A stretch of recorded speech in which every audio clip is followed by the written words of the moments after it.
Welcome to the New York Business Leaders Podcast, presented by the Coyle Group. We interview the most interesting and influential business leaders in New York and hear their stories of success, challenges, and lessons learned while building their businesses and personal brands. New episodes drop weekly, so please be sure to subscribe to get updates in your favorite stream. Without further delay, here's your host of the New York Business Leaders Podcast, Gordon Coyle.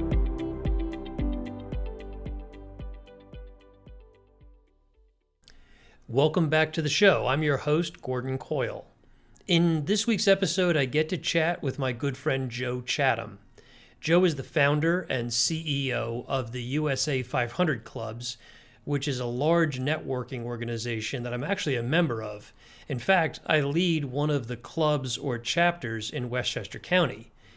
We talk about how Joe came to founding the organization, its concept, and how he's grown it from just an idea several years ago to over 1,000 members, located in 5 states and growing today. The unique key to this organization and its growth is the membership requirements.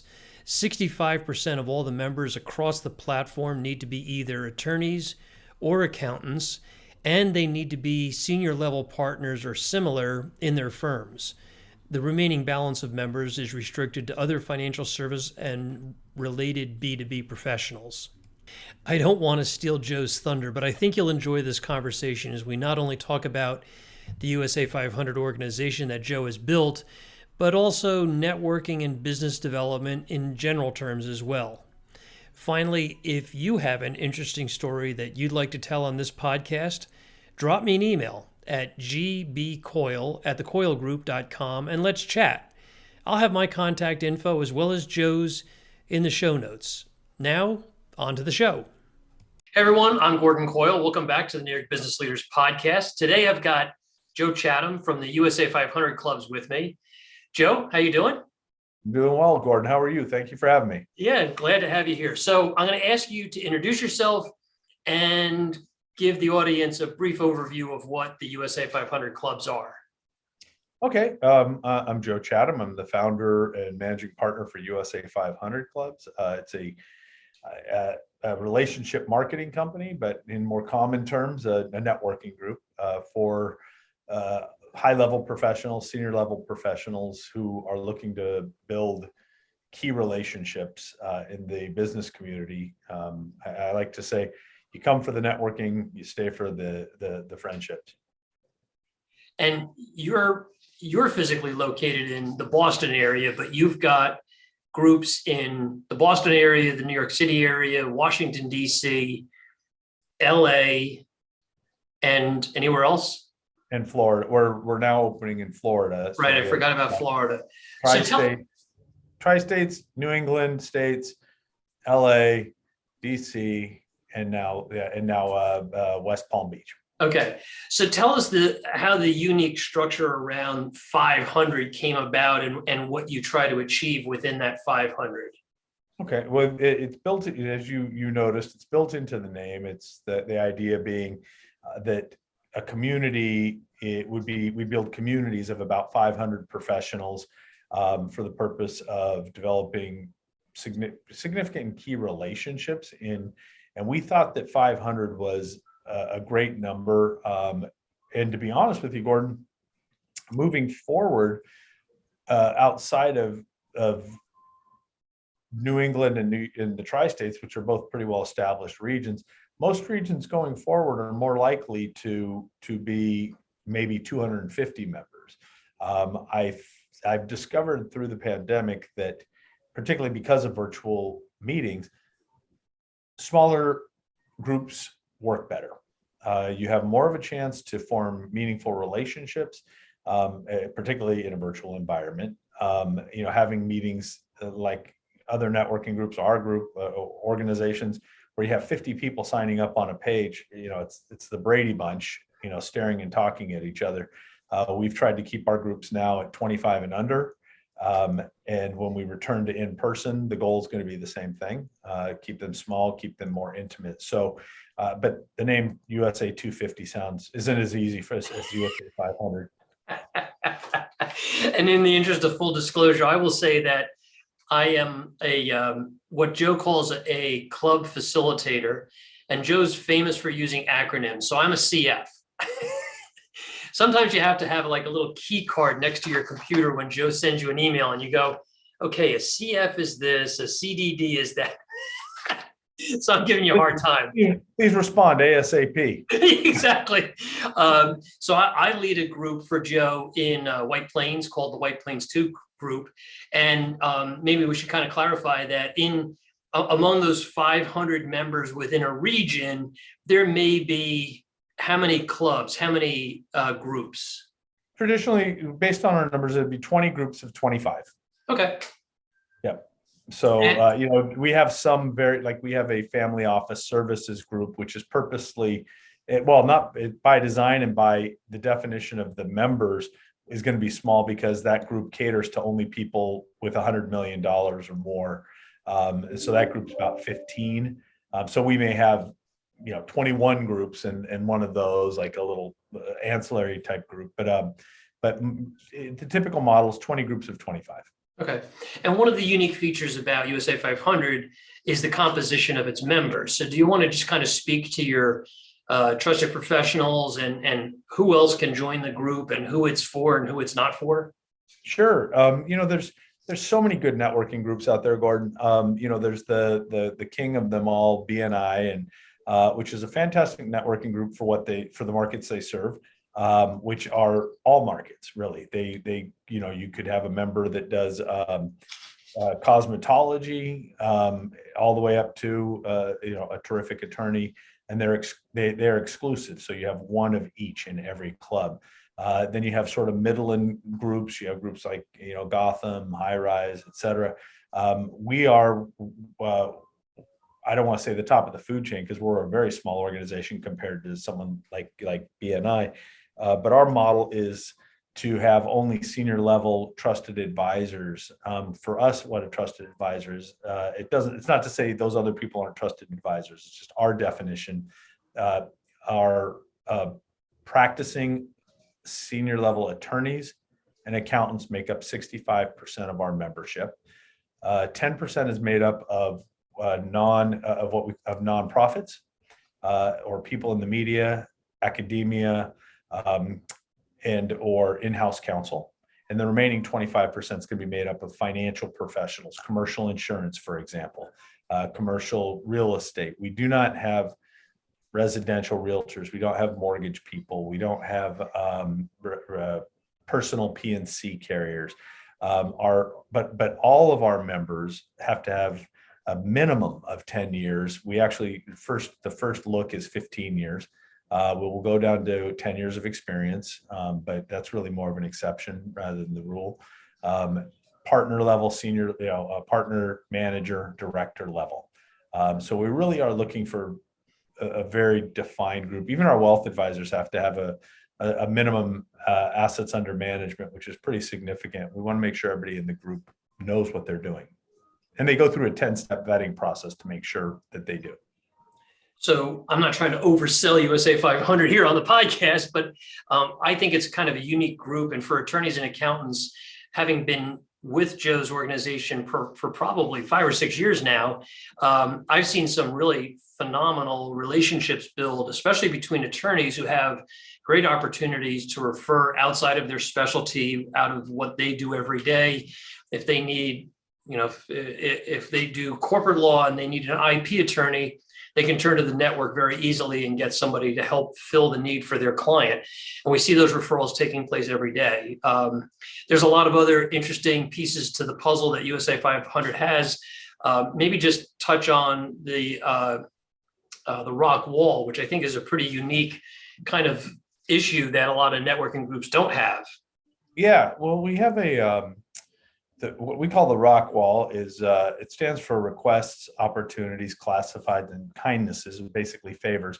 There's several other forms on there, but these are all forms designed for our members to be able to be a little bit more specific in their asks. So you could be saying you put out a request. I am looking for the best darn commercial insurance guy I know. And it will go out, it will go out to the geography that you select. So I may pick in the tri-states. And then it goes out to all the members of tri-state, in which case it'll go out instantly to those members, and people can respond, either people who could fill that void, such as yourself, or that need, or other people. And quite frankly, the power is in the fact that other people are responding for you. So if I put out that post, and I'm teasing, using you as an example, Gordon, but it's a very, very good example, is that if I had put out that post, I would probably have 30 responses from New York members saying, you need to contact Gordon Coyle.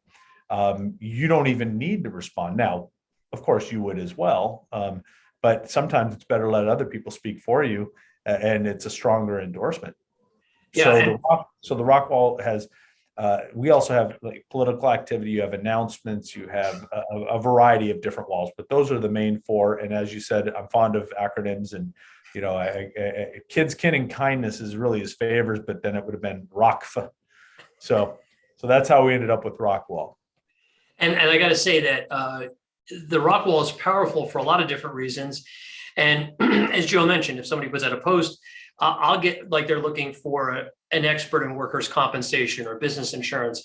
I'll have 2 or 3 emails, like almost immediately before I see that email, from members of the group who say, hey, Gordon, have you seen this post? Do you want me to recommend you? And I know that happens kind of across the whole platform, which is really kind of unique. And I think it shows the power of the relationships that you're building here within the organization. Absolutely. I mean, a typical, we don't have exclusivity. So we have several people. You can have several people who do the same thing within a group. However, we purposefully, we also don't want to dilute opportunity. So, you may have a person that does commercial insurance in maybe 4 or 5 in different groups, but we're not going to put those together. However, we will have several several litigators or transactional attorneys in one group, but most have separate niches. They become identified by those niches. And when somebody comes onto the rock wall and says, I'm looking for an M&A attorney who focuses on food and beverage, most people will say, oh, that's one of 2 or 3 members in the whole organization. And then, so it's a very, very effective tool. And it's, if anything, the hardest part about it is our members are so active on that wall that, you would end up with 30 people giving your name, and you want to reach out and say thank you to all of them, and it becomes overwhelming. But you have a lot of people trying to endorse you. Yep. And that brings up another topic that I wanted to talk about. And you're a big fan of really zeroing in and niching what your practice is, not being everything to everybody. Doesn't matter if you're an attorney, an accountant, a commercial insurance broker, you're really wanting to get your members to focus in a niche. In fact, one of the members this morning in a meeting I was in was saying, oh, I did Wink 201 with Joe. So I changed my title on my Zoom. And I was like, that's great. And I think that there's a lot to be said for that. In fact, I was speaking to a tech firm yesterday on the podcast, and we were talking about their concern is, as a startup, are we niching down too tightly into who our ideal customer is? And I said, I don't think that you can't be too tight on who your ideal customer is. Why don't you talk about that for just a minute, and where you how you feel the power around that niching? Sure. No, I'm absolutely a big believer in niche, and what Gordon referred to as the Wink 201 training. Wink stands for what I need to know. But that's branding training. And it's none of us are so unique at the top of the funnel, right? You're an attorney, you're an accountant, you're a commercial insurance broker, you're a mortgage banker, whatever it is that you are. People think it's differentiating to get up, and I'll give a wealth advisor presentation just to kind of mock it and play with it a little bit. But hi, my name is Joe Chatham. I'm a wealth advisor with Chatham Financial Services. We're a full service wealth advisory using holistic solutions to your financial needs. We've all heard that presentation. I could just put a different name in and different name of a company, and we've heard that probably today. And if they really want to define and change it, they'll say, and I deal with ultra high net worth clients. Right. So, I'm teasing the wealth advisory service, but they all have it. Every group has a sort of a standard pitch that's not memorable. Most people forget, even in the best of circumstances, they forget what you say. In a virtual world, you're almost guaranteed they're not going to remember your message. So coming in, and I've always said this, but the virtual world makes it even more important, is that if I come in and I say, my name is Joe Chatham, I'm with Chatham Financial Services. I specialize in tax deferred group plans, 401ks and 403bs. If there's a 4 in front of it, you think of me. It's a much more compelling message. Now, at the top of the funnel, I could say I'm a wealth advisor. We're a full service wealth advisor. However, I specialize in this. And as you go down the funnel, you end up at what is hopefully your ideal client. Because the funny thing is, people will give you what you ask for. And if you're just a general wealth advisor, they're going to just throw general business at you. And it's going to be less because you're competing with a lot of other people. If I say I'm just a 401, tax deferred specialist, 401ks, 403bs, 457s, people are going to remember me for that. And I'm going to pick up the majority of that business. And I've seen it proven over and over. And I know you have in our organization, Gordon. The tighter the niche, the more likely you're going to be to pick up that business. Do you sacrifice other business by doing that? Probably, but it's better be known for something than to be known than to not be known at all. Yeah, I would agree. And do you sacrifice? Maybe. The other component of getting opportunities is building relationships. And if you've got relationships with a lot of good people that do refer business, and they say, insurance, I wonder, I know Gordon's vertical is mid-market, D&O, professional management liability. I wonder if he'd be interested in this. And they'll ask. And 9 times out of 10, it's like, yeah, sure, I'd love to work on that with you, Of course. Well, like you said, and at the top of the funnel, I'm a full service commercial insurance broker. However, I specialize in corporate policies like D&O, E&O, EPLI, and and if I were to even go tighter, you may say, one that people talk about now a lot is cybersecurity. I'm a cybersecurity specialist. I'm a top of the funnel. I'm full service, do all of them, but cybersecurity is my niche. Suddenly, if somebody's buying cybersecurity, my guess is you're going to end up talking to them about their EPLI, their D&O, their E&O. Right. But cyber is a very, very timely area. And the more you talk about it, the more clients you get in the niche that you're talking about, the more you become an expert and the more it feeds into it. And then what happens is you start to surround, the community starts to surround you, are other people in that area. So all of a sudden you're the cybersecurity insurance specialist. And then you find somebody who is a IT consultant who focuses on cybersecurity. Then you find an attorney who focuses on data privacy. And you've created a universe of people around you who are feeding business back and forth because you're all trusted advisors in that area. If you say I'm a commercial insurance guy, I work with attorneys who do commercial law, and I know an attorney who's a corporate attorney. I mean, it's not nearly as compelling, and you don't develop the community. You want to be the center of that universe. Yep. And that's exactly, talking about cyber, that's exactly what has happened with me, is building relationships with those MSPs, with the IP, security, cyber privacy attorneys, and we get to work, deals around the table jointly. So it's been a pretty good play for me as well. So really interesting. So I want to kind of rewind the clock to 2 years ago, 2 years and a couple of weeks, and the pandemic hits. And I'm glad I wasn't, sitting in your living room when the world was shutting down, because, networking 2 years ago was all in person, personal relationships, handshakes, breakfast, lunch, dinner, cocktails, cocktail parties, the whole 9 yards. And that changed pretty rapidly. I have to say that Joe and his organization turned very quickly and really started to add value around virtual relationships.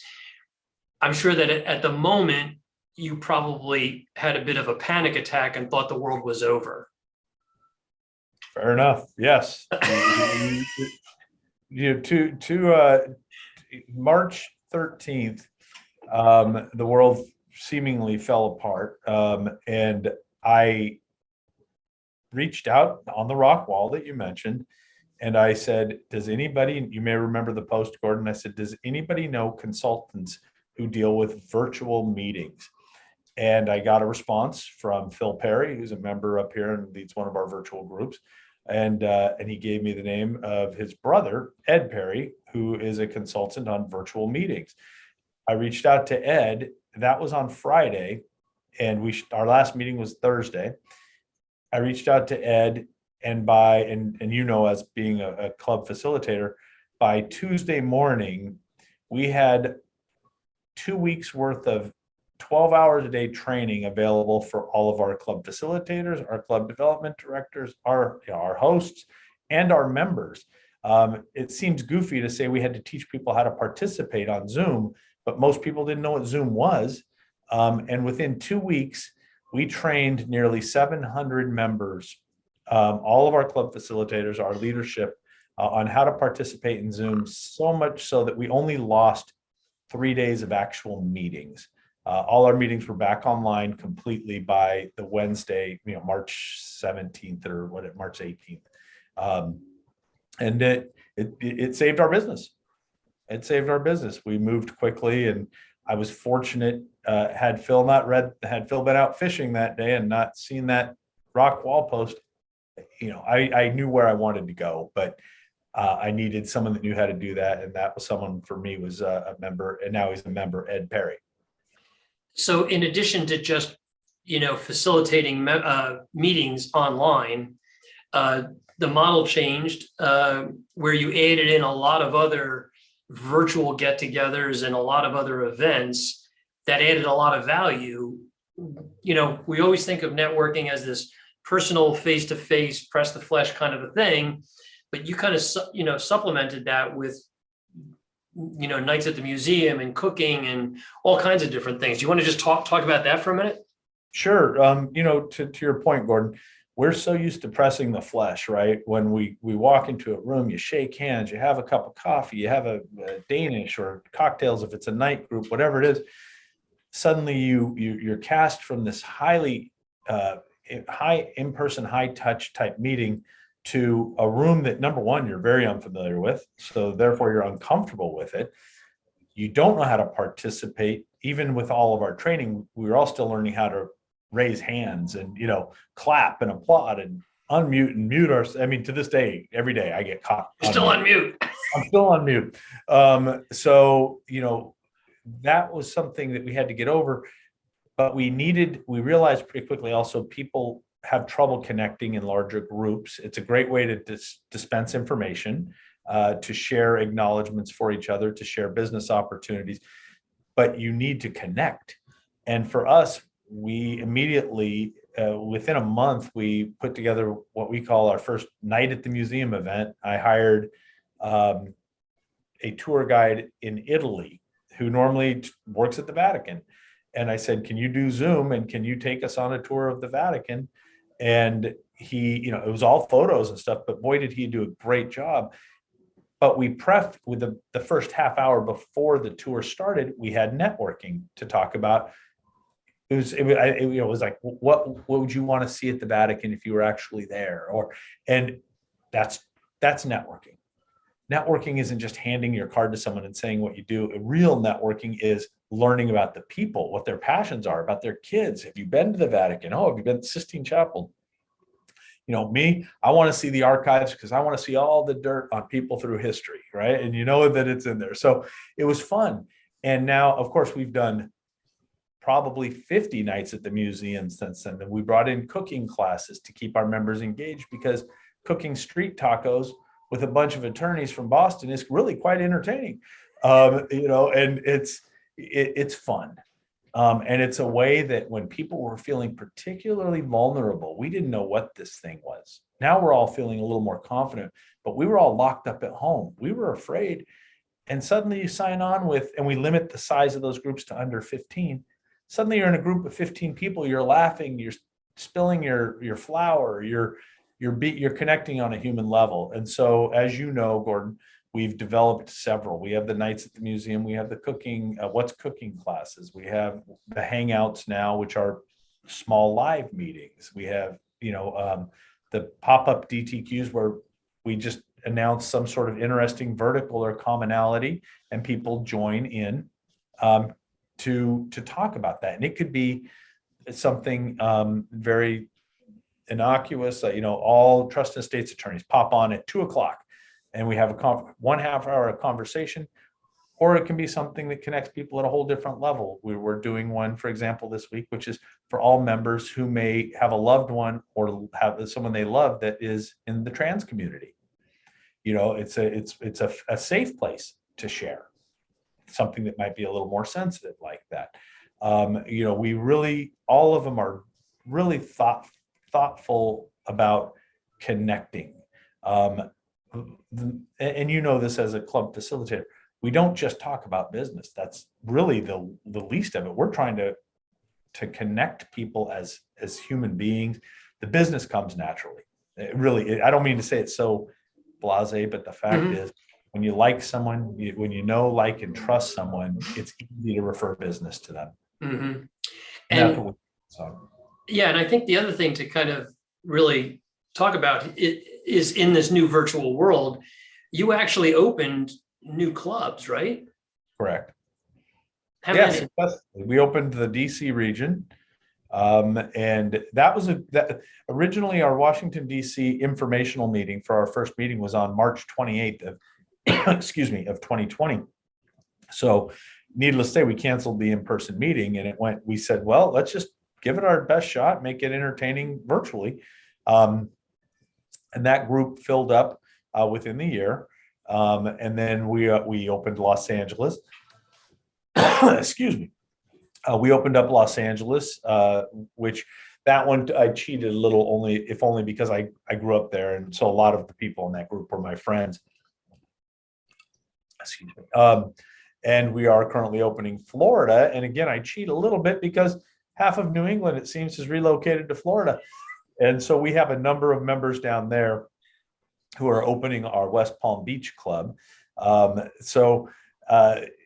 We've managed to overcome and become very comfortable with virtual. The biggest challenge, and I may be heading you off at the pass, Gordon, is winding back. People have become very comfortable with virtual. You get to sleep in. You don't have to pay for parking when you go into the city. When you're going for meetings with members, you're not necessarily going out to eat with them. So it's economical, it's efficient, and you can go from meeting to meeting to meeting without drive time. That's probably the biggest challenge. Now, we haven't completely hit it because every time we wind up to roll back, we get hit with a new version of COVID. Yep. But breaking people of that habit is going to be difficult. In USA 500 case, we've been very accommodating and thoughtful about how we're going to return.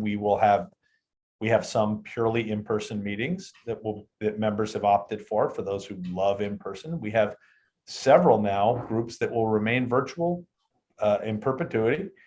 And we have the biggest majority will be hybrid groups that will meet either, once or twice per quarter in person, and then the remaining months will be virtual. And so we've accommodated the fact that the world has changed. And now what we haven't seen is how long, say, for example, somebody says, I want to be in a purely virtual group. They may say after a little bit, you know what, I miss the in-person. Yeah. But we have to be able to move with that. And we've created a system where we have unlimited guesting between groups. So if your group, for example, the White Plains 2 group is a hybrid model where you guys are meeting, you're going to meet once in person and twice virtually. That's the deal now. That's the deal now. And if that's where to stick, the White Plains one group might be meeting 2 times in person, 1 virtually, and we try to sync them so members can go between them. Right. But because members can go to any group as many times as they like, they'll have their pick of hybrid, in person, and purely virtual groups whenever they want. Yeah, I suspect you're right, and it's going to be a transition period. Once we kind of get a green light that's going to stay green for a while, that everything seems to be kind of subsided in the COVID world, I think it's going to take some time for people to get more comfortable going to real meetings and lunches and breakfasts and all that sort of thing. I also think that you're right that the people that are loving virtual meetings, and I'm one of them, I do like virtual meetings, that you get tired of it after a while. And you really will want to see people in person and go out for breakfast after, a 7 o'clock meeting, or meet somebody for lunch and then go to an evening meeting or something. So I think there's a lot of opportunities. It's just going to take some time to adjust and kind of get back to the comfort level. Yeah, exactly. Comfort level. So, but you just have to, the thing is, we have to move now more quickly than we've ever moved. For our type of organization, because people change. People are fickle, right? And that and how they meet and how they network can change based on the day. Because I can tell you that the second I come down to New York, I want to see you in person. I just enjoy in person. I enjoy breaking bread, and having a drink with somebody is, that's to me a totally different level. But we're in the 21st century. Virtual is here to stay. We're now comfortable with it. We were all thrown into this head first. And I don't think I bet my life on it. We will never go back 100%. We will never leave virtual again. Right. So a little while ago, you mentioned another acronym, DTQ. Yes. So DTQs in this organization stands for duos, trios, and quadros. And it's I don't want to use the word forced, but it's a way at the end of every meeting to get either 2 members, 3 members, or 4 members together outside of the meeting for a social get together. Most of the time it's lunch, it could be breakfast, it could be cocktails, it could be dinner, it could be just about anything. And during the pandemic, you've been trying to get trios together, 3 people together. And those have been taking place on Zoom for the most part. We're starting to see people kind of branch out and have lunch. I had lunch with a member today, which was great in person. And I think you're going to see people say, well, I don't really want to go to that 7 a.m. meeting, but I'll certainly meet you live for lunch. That's correct. But we're now, initially we as an organization, we said no in-person meetings, and that included DTQs. But that was until we've learned more. It was pre-vaccination, things like that. At this point, we tell people it's what they're comfortable with. Mm-hmm. We do require vaccinations to go to our meetings. We're still, we'd rather err on the side of safety. That said, we have a lot of small events going on now. As you know, we have sushi night in all the regions. So there's several sushi restaurants that have reservations for our members to show up, have sushi, network and go home. But they're not 30 people. These are groups of 6, 8 people.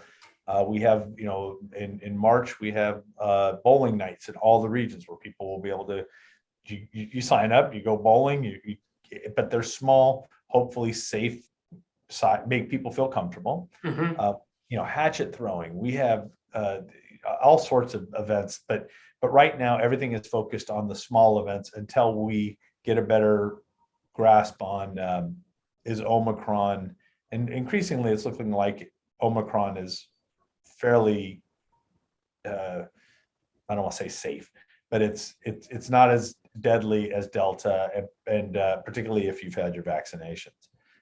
So we're starting to see our members are more comfortable with getting out and about. Yeah, I think for a lot of us, we feel that it's pretty much behind us, especially if we're all vaccinated. Correct. So that's a good feeling. We're kind of running into the end of the conversation, but I wanted to just kind of ask a general question. Um, you're at the forefront of networking, and you meet and teach a lot of people around networking. What would be the key factors if you had to distill it into who your best networking, who your most successful professionals are? What do they do right in the networking formula? One of the biggest parts is picking the right networking organization for you, and making sure it's the joining 20 of them, it works, but you're carpet bombing and you can't be an effective giver at that point. Pick your organization, whatever it is, know how to pick, make sure it fits your model, commit yourself to it. And that means going to meetings, going to as many meetings as you can. Try to participate in leadership or volunteer for social activities. The more that you're out there in front of people, the more they get to know you. There's something called Dunbar's number. It's about how many people you can effectively network with. That number is about 150. So if you're joining 5 different organizations and getting in front of 500 people a month, that makes no sense. Pick your group, pick the 4 or 5, assuming there's open guesting, pick the 4 or 5 or 6 clubs that you want to focus on and be in front of them and show. And if you commit to something, deliver. And don't go in with your hand out except for as a gesture of friendship and handshaking. If you're walking in looking for business, people can smell you a mile away. Walk in and really think about, how can I help the person I'm hearing? Listen to what they're saying and see if you can help them. Mm-hmm. It's amazing what a little how selflessness can result more in business for you than asking for it directly. Mm-hmm. It's amazing. It really, give. Great advice. Any final comments before we wrap up? Yeah, call Gordon for your insurance. That's my final comment. He's the guy. He's the best guy in the world. So, no, you know what? I number one, I say that sincerely, but I'm kidding. It's wonderful to have resources available to you. If I need insurance, I have Gordon. If I need, and I have other great members as well, but if I need a great commercial banker, if I need a wonderful attorney, a trust and estates, a family law, you know what? Having resources around you makes you the center of influence for your customers and your clients. Be that shining star where your clients say, you know what? I don't know who to call. I'm going to call Joe. Joe may be a CPA and has nothing about the law, but Joe's connected with the right people and he deals with good people, not just good professionals, but good people. And so surround yourself with good people and you'll succeed. I think that's great advice. I think I can't remember the exact expression, but the gatekeeper of the Rolodex is probably the most valuable person in the room. And I think that's exactly what you're saying. Joe, if anybody wanted to check out USA 500 clubs or contact you, how's the best way to do that? It's simple. The website's www.usa500clubs.com. So 500 and clubs is plural. .com, and then there's a button on there that says request a guest membership. We offer people 90 days to check us out. We do a very thorough vetting process in that 90 days to make sure that at the end of 90 days, we're a good fit for each other. And not everybody's a good fit for us, and we're not a good fit for everybody. Or you can reach out to me directly at joe@usa500clubs.com, or my cell phone number I give out freely, 818-470-0336, and I'm happy to answer any questions. Great. And I'll also put all that contact info in the show notes in the description box. This conversation takes place on February 16th. It'll probably drop within 4 to 5 weeks. It'll be on YouTube. It'll be on podcasts, anywhere you listen to podcasts.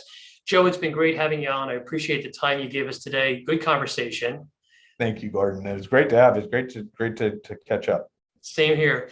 My name is Gordon Coyle, and if you have an interesting story that you'd like to tell on this podcast, reach out to me. I'll include my email address as well in the show notes, and let's have a conversation. And until next time, thanks and stay well. That's it for this week's episode of the New York Business Leaders Podcast. Be sure to subscribe so you don't miss next week's episode. In the meantime, find more interviews and resources at nybusinessleaders.com.